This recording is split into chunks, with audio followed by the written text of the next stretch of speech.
So recently, the President of Tanzania, Her Excellency Samia Suluhu, issued a directive banning foreigners from operating in key business sectors in the country.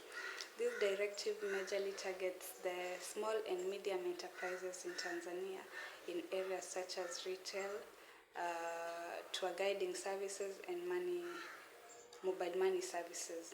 So the Tanzanian government provided a list of 15 businesses, 15 businesses which foreigners were not allowed to engage in. So some of these businesses include curio shops, mobile phone repair services, cleaning services, tour guiding services, and real estate brokerage. So the Tanzanian president basically stated that currently what Tanzania needed was for foreign investors to come and invest in big companies and to do basically big businesses, as opposed to engaging in the small and medium businesses which could be operated by the locals. And also, the president further stated that there were repercussions that have been put in place for anyone who goes against this directive. Basically, for a foreigner, the foreigners who are currently operating these businesses will continue operating until their licenses expire. But if someone is found guilty of operating these businesses further, there are consequences that have been put in place. So for foreigners, if they are found guilty of operating these businesses, what will be done is they'll face a fine of not less than 10 million Tanzanian shillings or up to 6 months in jail, and their visa and resident permit could be revoked. And for Tanzanians who are found guilty of helping foreigners operate these businesses, they'll face a fine of not less than 5 million Tanzanian shillings and up to 3 months in jail upon conviction. So when you look at this issue, basically, it provides two perspectives, because the first perspective, what we see is a president who's looking after the interest of her country. Basically, maybe the cases of unemployment in Tanzania are quite high. I don't know about that because I'm Kenyan, but basically maybe the cases of unemployment in Tanzania are high, so the president has offered this directive in an attempt to try and reduce the cases of unemployment and create jobs in the country, which is a good directive as you look at it, which is a good step by the president of the country. But then looking at it on the other perspective, Tanzania is a member of the East African community, and basically the East African community has allowed free trade among the member countries, and cross-border trade is something that the East Africans have enjoyed for quite some time. Kenyans can go and work in Uganda, Ugandans in Tanzania, Tanzanians in Rwanda and Burundi, all that. That is something that we've enjoyed for quite some time. So for a Tanzanian president to come and give this directive, first what we see is it threatens the region integration and trade for a start, because Tanzania has engaged in MOUs with different East African countries in aspects such as trade, unity and integration, and for the country to come and revoke or to come and put directives that limit foreigners from operating in the country, it sort of like shakes the unity and the collaboration that Tanzania has enjoyed with other foreign countries.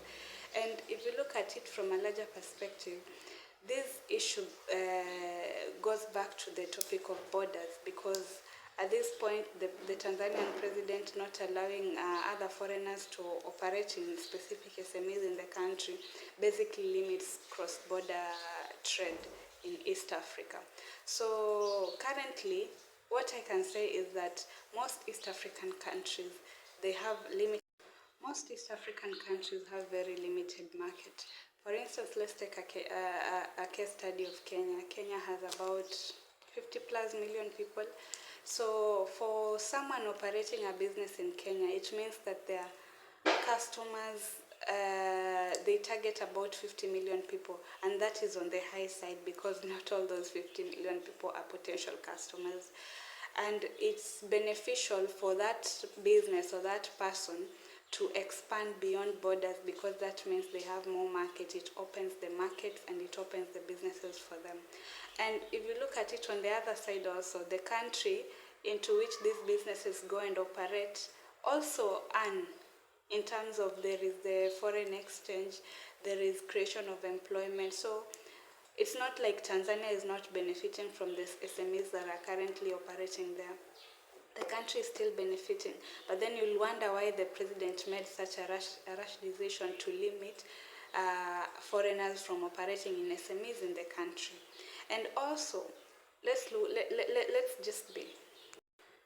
And also, if we are to be honest, I think countries across the world operate on a symbiotic relationship, like they benefit from one another. So if Tanzanians choose to give that directive and implement it, it means that other countries which are affected, such as Kenya, can also decide to retaliate and also give a similar directive, because there are also Tanzanians operating in other countries. In fact, there are a lot of Tanzanians operating in Kenya, operating their businesses in Kenya. So you wonder, like, is it, what pushed this? Because it can't really be that the SMEs operating in Tanzania have brought about such high levels of unemployment that the president has to shut them down. And this is also a similar case to what happened in South Africa a few years back, when there were cases of xenophobia, where the South Africans were pushing away the Nigerians, claiming that they were taking away their jobs. Yeah, so you look at it, it's just a case of the borders being closed, and when the borders are closed, the businesses are limited, the markets are limited. So opening up the borders and allowing people to sell across borders is actually beneficial to the region at large, because if the president had allowed for the borders to be opened and allowed for other foreigners to invest in the country, regardless of whether they were investing in SMEs or other larger sectors, it still boosts the economy of the region if you look at it. So yeah, currently Kenya and Tanzania are engaging in diplomatic talks to try and resolve the issue.